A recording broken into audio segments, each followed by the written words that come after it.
the TSA just pulled me aside. It was like, hey, we don't wear that. That's not true. That's crazy. Yeah, I felt really bad about it. I gotta be honest, they were there. Someone was rolling them. I think it was before Jamaica.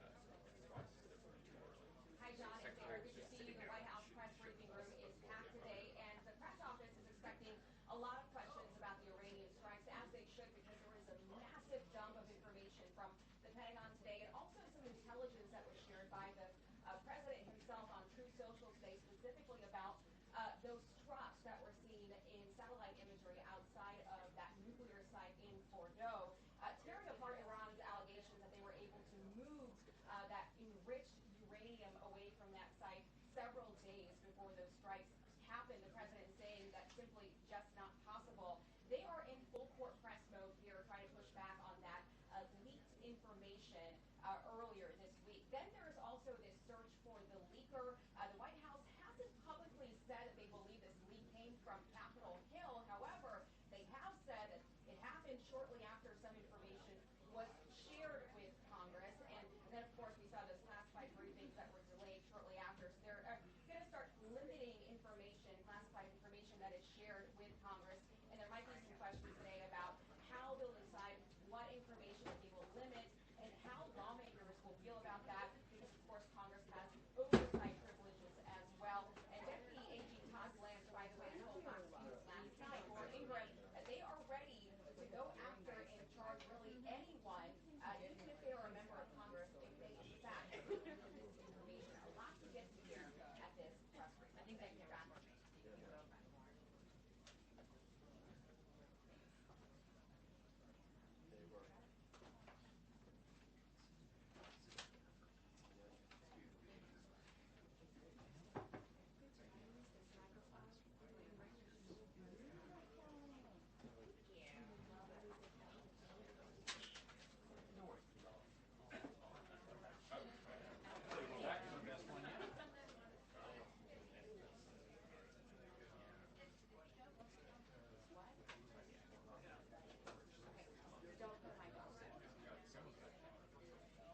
They found the leak from the Supreme Court.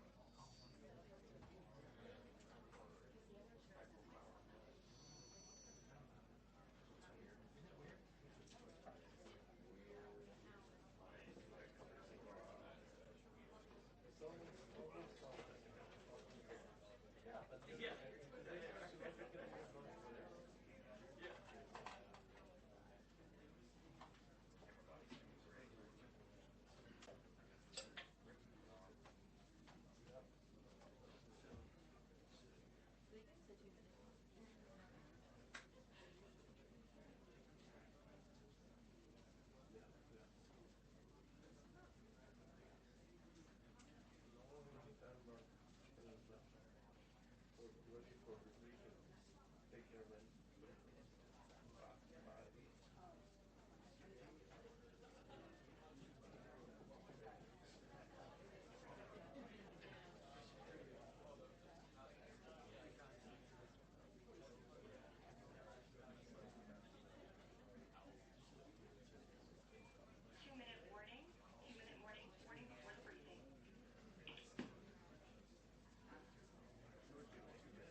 Good afternoon, everybody. Good to see all of you. With President Trump as Commander-in-Chief, the world is a much safer place. After decades in which past presidents coddled and enabled the world's leading state sponsor of terrorism, President Trump finally ended the immediate threat of a nuclear Iranian regime. Following President Trump's command, the most powerful military in the history of the world executed massive precision strikes on 3 of the Iranian regime's key nuclear facilities.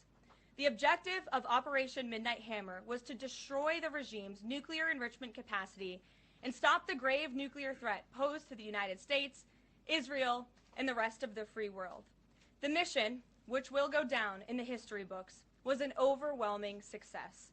Secretary of Defense Pete Hegseth and the Chairman of the Joint Chiefs of Staff Dan Raisin Kane covered the operation in great detail at their briefing this morning at the Pentagon, and I encourage every American to watch it. As President Trump has said repeatedly, the United States of America has the greatest, fiercest, and bravest armed forces ever to stride the face of this earth, and we couldn't be more grateful and proud of our nation's warriors. The Iranian regime was weeks away from being able to produce a nuclear weapon that would threaten the entire world before President Trump took this decisive action on Saturday night to obliterate their nuclear capabilities. The contrast in leadership could not be more clear. Barack Obama and Joe Biden sent pallets of cash, American taxpayer dollars, in a failed attempt to buy the Iranian regime's compliance with a weak and ineffective deal. President Trump sent a fleet of American warplanes to destroy Iran's ability to produce a nuclear weapon. The United States and the entire world are safer because of this president's decisiveness. Despite agenda-driven leaks by the fake news media aimed at undermining this incredible accomplishment achieved by President Trump and our brave fighter pilots, there is broad consensus emerging already that Iran's nuclear capabilities were indeed destroyed. The United States, Israel, the United Nations, and even Iran all agree they can no longer build a nuclear weapon. So why did the president immediately turn to obliterating after the Iranian nuclear threat? Securing peace. Within 48 hours of the devastating strike, President Trump and his team brokered a historic ceasefire between Israel and Iran and officially ended the 12-day war. The Middle East is now shifting away from chaos and bloodshed and moving toward the beginning stages of a new era of peace and stability that President Trump has long called on them to achieve. This was unthinkable at this time last week, and this is what peace through strength looks like. Under President Trump, America will relentlessly advance our interests without being dragged into endless wars. His fearless leadership guarantees America is once again respected across the world. Just look at what he was able to accomplish at the NATO summit in the Netherlands. Many of you were there. Our allies agreed to invest 5% of their GDP annually in defense because President Trump demanded it. This will be the most significant reinforcement of NATO's collective defense in the history of the NATO alliance. And as a result, the United States of America will carry less of the burden, and our NATO allies will be stronger than ever before. As NATO Secretary General Rutte put it, for too long, one ally, the United States, and our taxpayers, I may add, carried too much of the burden of that commitment. And that changes today. President Trump made this change possible. We will produce trillions more for our common defense to make us stronger and fairer by equalizing spending between America and our allies. This is the Trump effect. This is what the president meant when he declared that America is back. Now, back here at home, Americans are paying much cheaper prices for gasoline this summer, as both the Wall Street Journal and the New York Times pointed out today. Here's how the Wall Street Journal put it. Hitting the road this summer won't bring as much of a big hit to your wallet. The national average for a gallon of regular gasoline is about 23 cents cheaper than this time last year. Analysts say plentiful supply is expected to keep prices down in the coming months. These are the cheapest gas prices at this point of the summer since 2021. And despite all the doom casting from liberal pundits, oil prices on Tuesday were lower than before the Israel-Iran conflict began. As President Trump continues to unleash American energy, our country will have even more efficient, reliable, and affordable energy to protect our national security and fuel our people. Later this afternoon here at the White House, the president will host a One Big Beautiful event in the East Room to rally Republicans to get the One Big Beautiful bill across the finish line. At that event, he will be joined by everyday Americans from across the country who will massively benefit from the common sense policies and provisions within this bill. This is the largest tax cut for working and middle-class Americans in history, and it's going to put more money into the pockets of hardworking Americans. Families will see an average increase in take-home pay of more than $10,000 per year. Americans earning between $30,000 and $80,000 per year will see a 15% tax cut. Overtime and tipped workers will save thousands of dollars annually. And our amazing seniors will receive historic financial relief by reducing the tax burden on their Social Security benefits. Simply put, this bill is going to unlock the golden age of America. And we look forward to continuing to work with the Senate and the House to see this bill on the president's desk for signature by Independence Day. Here in our new media seat today, we have Colin Anderson with the Washington Free Beacon, who will kick off our question and answer. Colin, go ahead. Thank you, Karoline. We reported yesterday on a briefing from the Israeli defense minister in which she said the U.S. and Israel are working together to monitor any attempts from Iran to rebuild their nuclear program, and also that if Iran was to do so, the U.S. and Israel would work together to once again destroy that nuclear program. Does that align with the president's thinking? Look, the president, as I said in those opening remarks, Colin, and thanks for being with us today, views the Middle East on its way to peace and prosperity. And the president used strength on Saturday night. The whole world saw that the United States is indeed the most lethal fighting force in the world with those precision strikes on Saturday evening. But the president wants peace. He always has. And right now we're on a diplomatic path with Iran. The president and his team, namely Special Envoy Witkoff, continue to be in communication with the Iranians and especially our Gulf and Arab partners in the region to come to an agreement with Iran. As for our alliance with the State of Israel and that friendship and that partnership between the United States and the State of Israel, I would argue it has never been stronger. And we see a new era in which perhaps some of these Gulf and Arab states can sign on to the Abraham Accords. That was one of the president's most signature accomplishments in his first term, and he'd like to see more of those countries sign on in this second term. And so we look forward to sustaining a long and durable peace in the region, and the president wants to do that through a diplomatic solution. But as he proved on Saturday night, he's not afraid to use strength if we need to do it. Gabe. Thanks, Caroline. The president mentioned in a Truth Social post that no enriched uranium was moved from Fordo. What about the other two sites, Isfahan and Natanz, and how can the president be so sure that no uranium was moved? Well, what I can assure you is that the United States and our intelligence agencies and Director Ratcliffe and the President's entire national security team were obviously watching these sites very closely in the weeks and the days leading up to the attack on Saturday, which I will add was one of the most secretive and successful operations in United States history. I think many of you in this room would agree with that because none of you in this room knew about the strike on Saturday until it took place. So we were watching closely, and there was no indication to the United States that any of that enriched uranium was moved prior to the strike. From any of the sites? Correct. And then one more thing, Caroline. Next week, the president mentioned that there would be talks with Iran. Didn't mention any details, and Iran has not confirmed them. Can you share any details about any potential talks next week? We don't have anything scheduled as of now, but I spoke to our Special Envoy Witkoff at length this morning, and I can assure all of you we continue to be in close communication with the Iranians and through our intermediaries as well, namely the Qataris, who have been an incredible ally and partner throughout this entire effort. And as I said, this administration is always focused on diplomacy and peace, and we want to ensure we can get to a place where Iran agrees to a non-enrichment civil nuclear program. And there are many other requests that the United States has. Those details continue to really, they're just starting. Of course, the operation was just on Saturday night, but we are in touch. And if there is a meeting, we will let you know, as we always do. Brian. Thank you, Caroline. There's two, one on trade. On the July deadlines coming up for the trade deals, is that deadline still hard and fast for the president, or is he now considering even coming to trade deals after that deadline, and where is he on that going forward? I think the president has been asked this quite a few times by many of you in the media. I've heard him answer it at press conferences and at gaggles. He just spoke about it on Air Force One.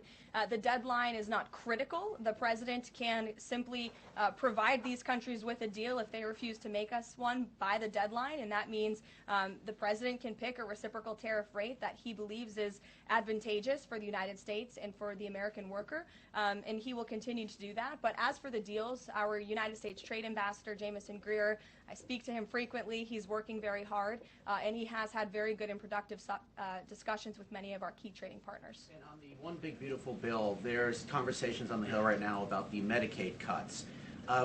Yeah, I'm curious, if the final bill that the president's been talking about comes to him and it has Medicaid cuts in it, will he sign it, or would he rather just Congress do away with those cuts? I think our friends in both the Senate and the House know exactly where the president stands on Medicaid. He wants to get rid of the waste, fraud, and abuse, and they are working to do that in the Senate right now. Jennifer. Follow up on that, on the Big Beautiful Bill, is there enough time for Congress to work through the issues it needs to work through? I'm saying, does the president need to move back his deadline a little bit? We expect that bill to be on the president's desk for signature by July 4th. I know that there was a ruling by the Senate parliamentarian this morning. Look, this is part of the process. This is part of the inner workings of the United States Senate, but the president is adamant about seeing this bill on his desk here at the White House by Independence Day. And then on Israel, is there a date set for the Prime Minister to visit the White House yet? Is he coming in a couple weeks? There isn't a date, but the Prime Minister has expressed interest in coming to the White House to meet with the president and come to Washington. The president is obviously very open to that, but we don't have a date. When we do, we'll let you all know. Kate. The president suggested he was open to sending more Patriot air defense missiles to Ukraine. Is that going to happen, and were there any other assurances that he made directly to Zelensky when they met? I'll let the president speak on that. That was a private conversation between he and President Zelensky, but the meeting was a good meeting, and it was a meeting towards progress, and the president, as he said, repeatedly wants to see this war come to an end, but I'll let him speak on that specific And point. Wickoff yesterday suggested that there would be more countries signing on to the Abraham Accords. What's the timeline on that, and which countries specifically is the administration looking to have sign on? Well, the president is certainly hopeful that more countries in the region will sign on to the Abraham Accords. Again, we want to see a long, withstanding, endurable peace in the Middle East, and that's the way to do it. And when the president met with the new president of Syria, that was one of the requests that he made for Syria to sign on to the Abraham Accords. I don't have a timeline for you, but this administration wants to see that happen, and our partners in the region should know that. Rachel. Thanks so much. Just to follow back up on the meeting that the president mentioned about wanting to have this meeting with the Iranians next week. Clearly there's a willingness here from the administration to want to meet with Iranian officials. What is the holdup here in trying to schedule it? Are you experiencing any resistance from the Iranians? No, have some patience. We just had this strike on Saturday night. The president secured a ceasefire. A lot has happened in the last week. He was just in the Netherlands. Now he's back home to have a big event this afternoon on the One Big Beautiful Bill and get our domestic priorities across the finish line. So we'll get there, and like I said, we're in constant communication. And just one more, just on the goal of the meeting. The president mentioned yesterday that it may not be necessary to have an agreement with the Iranians. What is the purpose, what would be the goal of this meeting? Again, to continue moving forward towards a long-standing peace in the Middle East. Jordan. Yes, Caroline, thank you. So the president had some harsh words for both Israel and Iran on Tuesday as he was departing from the NATO summit after they both violated the ceasefire. He said, what's your response to Americans who are worried the peace isn't going to last and think that Israel is trying to plunge us into another endless war on their behalf? I think the fact that the president was able to successfully negotiate a ceasefire when nobody thought that was possible, it was a surprise to everyone in this room. It was a surprise to the world, but the president got it done because he wants to see peace in this world. He does not want the United States to be dragged into these conflicts. Again, he's not afraid to use strength if he has to, but the president has already proven he can put America first and deliver on peace at the same time. They're not mutually exclusive goals. And then one more. You know, after Kari Lake, she testified in the House Foreign Affairs Committee on the waste, fraud, and abuse and the rot, really, in Voice of America and USAGF. The president called for Congress to kill it. What does that look like, and is the president willing to sign an executive order? Well, I believe that that action would have to be legislative through Congress, and the president directed Congress to get that done in his Truth Social post yesterday. If there is any executive action that can be taken to cut some of the waste, fraud, and abuse or do away with the program entirely, I'm sure our great Deputy Chief of Staff, Stephen Miller, is already looking into it. And if it can be done, it will be done here at the White House. But Congress should act as well. To the back. Go ahead. Yes. Okay, Caroline, thank you. The administration To the back, and then Carrie, I'll come to you. Yeah, the administration said that the DIA report was low confidence intel. Can you share what other assessments are currently underway to get to the bottom of just how effective these strikes were? Yes. Well, I can assure you what the CIA director said, that when we look at the entirety of the intelligence that we have to this date, it concludes that these strikes on the Iranian nuclear facilities were absolutely successful. It was a total obliteration, as the president said, and not only does our own intelligence say that, but also the Iranian foreign minister has said that. We saw Israel conclude the same thing based on their own intelligence. We also had the United Nations say that as well. So I think the only other time the United Nations, Israel, Iran, and the United States has agreed on something is that the sky is blue, but they all agree that Iran's nuclear facilities were completely demolished. And I would just like to reemphasize, you mentioned this was a low confidence preliminary intelligence assessment, and the entirety of that assessment was not leaked to the media. Only tidbits of that assessment were leaked to CNN. And we have seen this playbook run before, where you have people in the intelligence community, or perhaps on Capitol Hill, we don't know, but I believe the FBI is investigating to find out who that leaker was, because it's illegal, and they should be held accountable for that, leaked bits and pieces of an intel assessment to push a false narrative. And it's to the same reporter, I will add, Natasha Bertrand of CNN, who has done this in the past. In 2020, it was Natasha Bertrand who had 51 intelligence analysts falsely lie to her, but she still put it on paper for some reason, that the Hunter Biden laptop story was Russian disinformation. We all know that's not true, right? We can all agree on that now. That was a lie from the intelligence community. Also in 2020, this same reporter, Natasha Bertrand, wrote that a top intel agency ruled out the man-made lab leak theory of the coronavirus origins. Again, the president was right about that. This reporter wrote a lie from the intelligence community to seek a narrative she wanted to prove, and guess what? We now know that's the truth.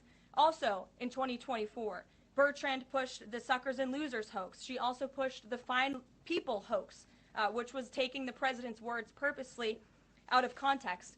And then last October, and I believe this is notable, Natasha Bertrand published an article in Politico from the intelligence agency. She said that John Ratcliffe was speaking without any evidence when he said Iran was attempting to undermine President Trump's presidential campaign. And then we, of course, found out that was absolutely true. In fact, the Biden administration declassed an intel report which said they had high confidence that Iran had done exactly what Ratcliffe alleged. They did run an influence campaign to hurt President Trump's candidacy. In fact, we know the Iranians tried to take President Trump's life. And so this is a reporter who has been unfortunately used by people who dislike Donald Trump in this government to push fake and false narratives. She should be ashamed of herself. And that's not what reporting is. Journalism is trying to find the facts and the truth. And this week we saw this same reporter being used to push a fake narrative to try to undermine the President of the United States, and more importantly, the brave fighter pilots who conducted one of the most successful operations in United States history. And I think the American people fully know that this operation was a complete and total success. Elizabeth. Thank you, Caroline. The Miami Herald recently published a story saying the Trump administration was targeting migrant foster children. The Trump administration has denounced this as false. Could you clarify the Trump administration's position on protecting migrant children, particularly the 300,000 lost under the Biden administration? Yes, I saw that Miami Herald article yesterday, and I was aghast at the headline. It's egregious to accuse this administration of trying to target foster children. That is not at all what is happening at the Department of Homeland Security. And I learned that the Department of Homeland Security actually tried to work in good faith with this reporter to get this story right, to explain that this administration is trying to protect foster children. We are trying to keep children out of harm's way, even if that means their parents are not law-abiding citizens. We want to protect children, unlike the previous administration, which allowed children to be trafficked, and raped, and in some cases killed because of the open border policies. Unfortunately, the Miami Herald just completely degraded themselves with this report, despite having a full list of facts from the Department of Homeland Security. It's another example of fake news. And the May border numbers speak for themselves. Not a single illegal alien was allowed into this country because of this administration's border policies in the month of May. That means not a single child was allowed into this country, possibly with human smugglers or human traffickers. And we know that was happening at the rate of thousands and thousands of children every single month in the previous administration for 4 years. And you didn't see any reporting of that from the Miami Herald, but now they're trying to accuse this administration. And we tried to give them the facts, and they refused to report them. So thank you for bringing that report to light. Aisha. Good to see you again. You too. I know you're looking for You're this. usually on the Hill. I know, I'm here today. I know you're looking for this leaker. Is it your belief, I know you said earlier you're not sure if it's on Capitol Hill or at the Pentagon, but is it your belief that it might be in Capitol Hill, and how confident are you that you'll find this leaker? Well, I'm not personally looking for the leaker. The FBI is looking for the leaker, so you'll have to ask them in the Department of Justice in terms of this investigation. But leaking top secret classified intelligence is a crime, and people need to be held accountable for that crime. Can I just ask you about how you're going to be limiting intel to Congress? What would you say to lawmakers who say they have oversight privileges, they need this information? This administration wants to ensure that classified intelligence is not ending up in irresponsible hands, and that people who have the privilege of viewing this top secret classified information are being responsible with it. And unfortunately, clearly, someone who had their hands on this, and it was a very few people, few number of people in our government who saw this report, that person was irresponsible with it, and we need to get to the bottom of it, and we need to strengthen that process to protect our national security and protect the American public. Mary Margaret, go ahead. Thank you, Caroline. Sure. You just laid out a lot of different stories about disinformation that Natasha, excuse me, that Natasha Bertrand had pushed during her time at Politico and at CNN. Why would any member of the Trump administration leak anything to her?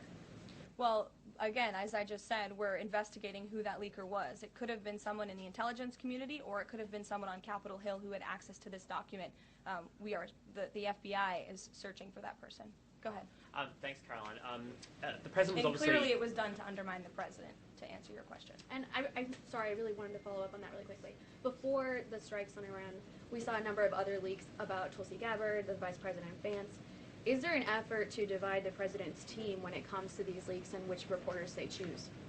I do believe there's an effort on the outside of this building to try to divide the president's team on the inside, and sometimes you have to look at these headlines and laugh, because I've been in meetings where I know these things are absolutely not true, and again, we do our best here, I believe, to try to push back and correct the record with all of you, but there is fake reporting. That's just the reality of this country, unfortunately, but I can assure you the president's team is strong, especially the national security team.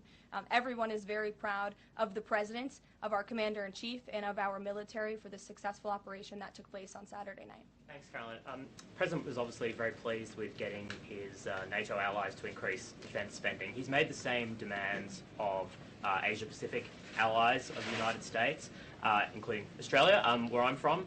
How does the NATO result impact negotiations with Asia-Pacific allies? Does it, to say, strengthen the president's resolve to say, well, our NATO allies have done it, now you need to do it too?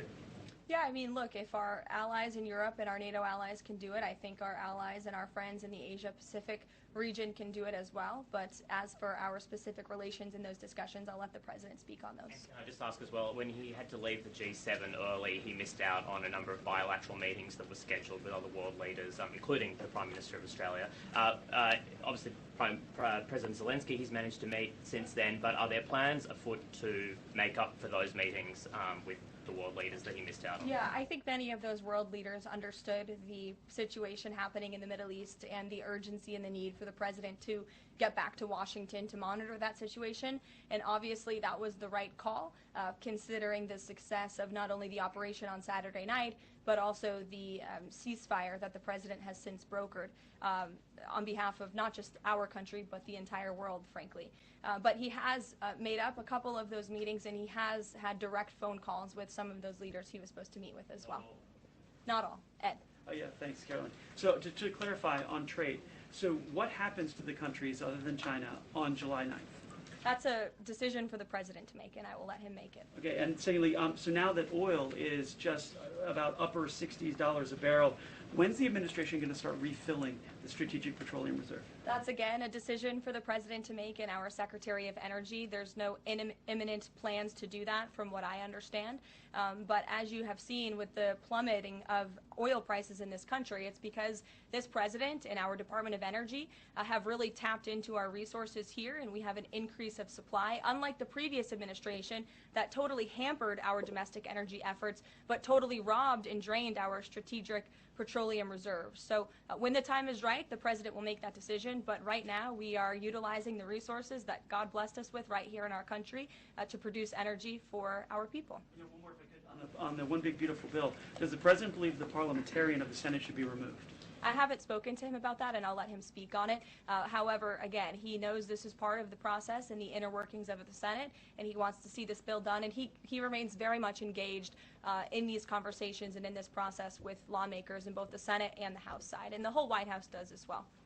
In the back. Yes, Libby. Thank you, Caroline. Earlier today, the president stated that these photos out of Bordeaux that were showing nuclear materials being removed, suspected of showing that, were just concrete workers. What intelligence is that based upon? Look, the president shared that statement with all of you, and I already answered the question about whether uranium was moved prior to the strike, and the answer is no. Is there a chance that the DIA report becomes public at any point? I don't think this administration is going to get into the habit of sharing classified, top-secret information. Those classifications exist for a reason, and I wish everyone who had the privilege of looking at these documents would respect that. Daniel? Thank you, Caroline. You've been emphatic that the president's expectations for the One Big Beautiful Bill to hit that July 4th deadline. You had a big meeting on Capitol Hill yesterday with the Republican Study Committee. Did you walk away from that meeting pleased with what you heard? Did it bolster your confidence that Congress is able to meet that the expectation of the president? Yes, I did. The camaraderie at the Republican Study Committee was great. Members, expressed, their feelings about the bill, but as we saw, the bill passed through the House despite many people believing it could not. So the House is ready to receive this bill back from the Senate so they can pass it and bring it to the president's desk. So it was a great meeting, and Republicans are very unified. And we also talked about the mayoral race in New York City and how the victory of the Democratic primary candidate really shows how far left and unhinged the Democrat Party has become. And Republicans truly are on the right side of every issue in this country. We are on the side of no men in women's sports, on the side of low taxes, secure borders. So that was the topic of discussion. And the unity was strong and the camaraderie was high. And I know everyone looks forward to being here at the White House for the bill signing next week. Sure. Thanks, Caroline. The Supreme Court ruled this morning that South Carolina is allowed to deem Planned Parenthood as not a qualified health care provider, and that will block it from receiving Medicaid funds. Does the White House have a statement on that ruling, and would the president support a standalone bill from Congress to defund Planned Parenthood at a federal level rather than letting each state determine it? I'll let the president speak on that legislative priority, but as for the Supreme Court ruling, the president has always maintained that Americans should not be forced to violate their conscience and their religious liberty by having their tax dollars fund abortions, and we're glad the Supreme Court ruled on that side today, or yesterday.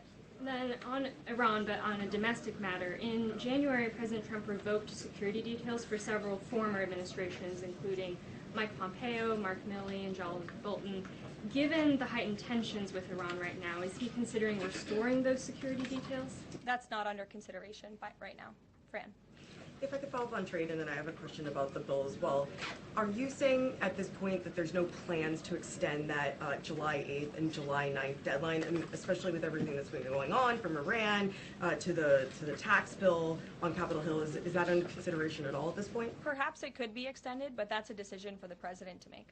And as far as the bill itself goes, since the president has been back, what has he been doing beyond the event that he's having later today to try and get wobbly senators on board? Is he making phone calls, twisting arms? Is he having some people over to the White House? Can you tell us more about that effort? There have been meetings at the White House this week. I saw some senators rolling out of the Oval Office the other day, and the president remains on the phones talking to his friends in the Senate when necessary, and when they call, he picks up the phone. And I think that's why they greatly trust and respect his leadership. And we're having that big event later this afternoon at 4 o'clock. I would encourage you all to tune in. We're going to have some great everyday Americans who are in attendance. We'll have some tipped delivery drivers. I think we're going to have a barber from the great state of Arkansas here in attendance. We're going to have some law enforcement officers, some Border Patrol agents, and Tom Homan will be speaking as well. So the point of this event is to show the American people how this bill works for them and how there are provisions in this bill that will change their lives. Can you tell us which senators you saw rolling out of the Oval Office? I'll let the president speak on that if he wish. I don't share details about his private meetings without his permission. Emily, go ahead. Today, the Justice Department announced it was opening an investigation into employment discrimination at the University of California, alleging they had race and sex-based quotas. Federal law bars hiring somebody based on their race or sex, but do you also object to universities working harder to make sure they have a diverse group of candidates to consider? And do you expect more investigations like this from DOJ? I have not seen that investigation from the Department of Justice, but I can certainly check in. What I can tell you, it's the position of this president that we want to restore a merit-based society and culture in the United States of America, where people are not hired nor are they promoted based on their color of their skin or their gender. The president wants people to be hired in the workforce because of their merit and their skill, and I think most Americans agree with that. I'll take one more. Carrie, because I promised you earlier. So the Ayatollah Khomeini came out and said that Iran will, quote, never surrender to the U.S. That being said, what remains to do with the possible responses from Iranian proxies in the region and even in the U.S.? Look, we saw the Ayatollah's video, and when you have a totalitarian regime, you have to save face. I think any common sense, open-minded person knows the truth about the precision strikes on Saturday night. They were wildly successful, and it's what led to the ceasefire agreement between Israel and Iran, which the president is very grateful for, and the United States of America remains prepared to defend our assets and our personnel in the region. And again, I would just emphasize the success of the strike that took place on Saturday night, and the world is a safer place because of it. Thanks, guys, for coming today, and you'll see the president at 4 o'clock. Thanks.